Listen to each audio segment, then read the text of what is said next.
All right, so this is the last lesson for promptology, for now anyway, and we're going to talk about context windows.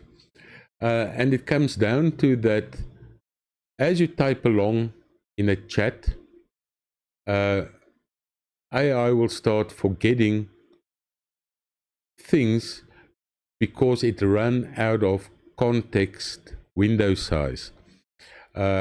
Basically, it comes down to the fact that AI can only remember so much of the conversation you are having with it. Granted, these days, these context windows are very big, but here's the scenario.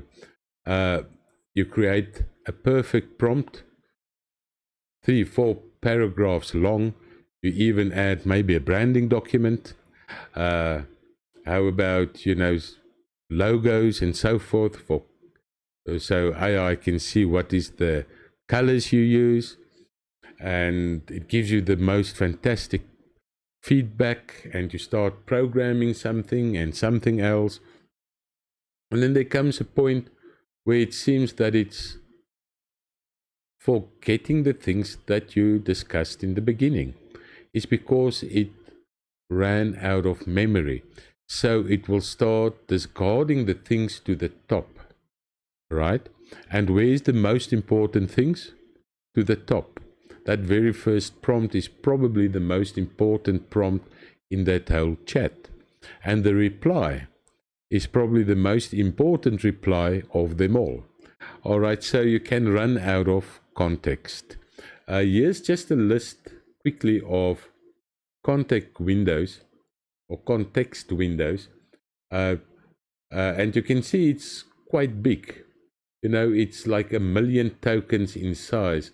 So you really have to do a lot of chatting in this one chat. All right. So you have a chat and you prompt in it. Then at the point you can start a new chat if you like, and a new chat. That's why we normally suggest, have different chats for different things. So if it's branding, create a chat for branding.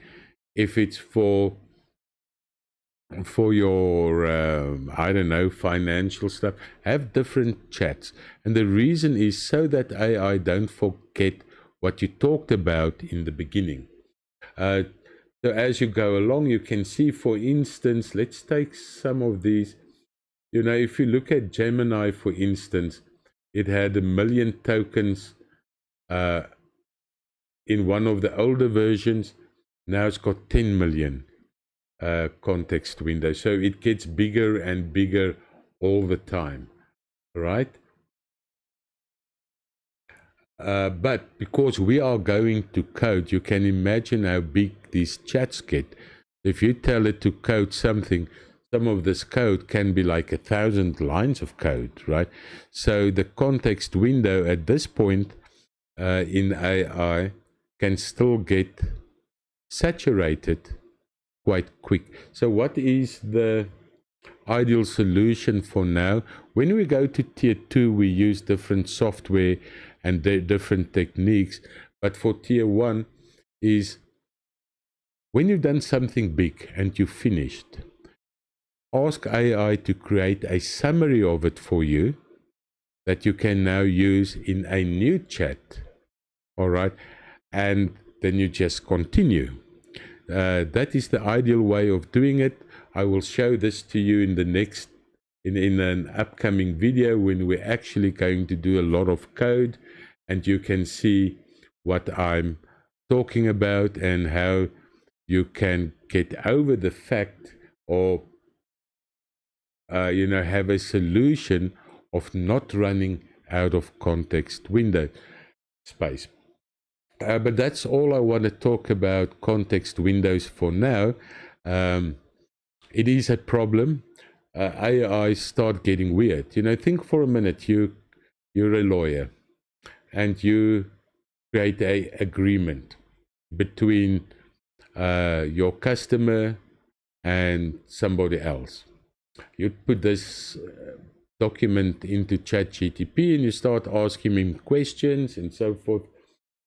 At some point, maybe you are one of those idiot lawyers That's not even really worth to be called a lawyer, charging 10,000 Rand for communication between a client and somebody else, and you just use ChatGTP without even looking at what's going on, you know, and you take somebody's email, paste it in there. AI gives you, in high lawyer talk, the feedback. You copy paste it into email and send it back to someone, and you carry on like that. At some point, you're going to the agreement that you talked about in the beginning will not be available in memory anymore. And now suddenly ChatGTP goes and give this customer emails that is totally out of the agreement. All right, that can happen. And in fact, it does happen. So that's one reason why, for instance, you know, if you don't know what you're talking about, let's say you're a labor consultant. Now you try to talk labor law, all right, but you don't know what you're talking about, all right. At some point, this is going to bite you in the ass. I mean, in the butt.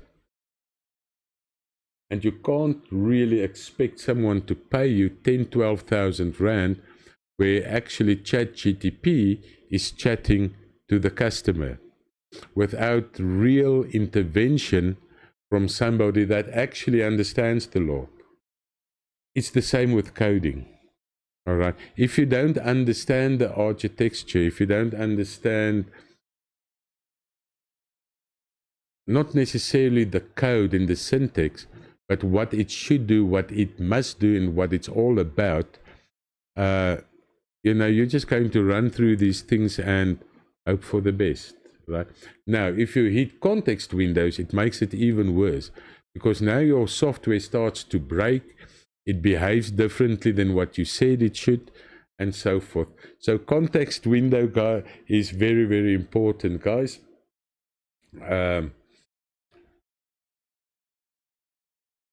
There's not more than I want to tell you about it. It's something you always have to keep in mind. The more you type in one chat, the lesser it will remember if the chat starts getting long. So what's the solution? A simple prompt. Please summarize this whole chat. It's getting too long. I'm going to start a new chat now.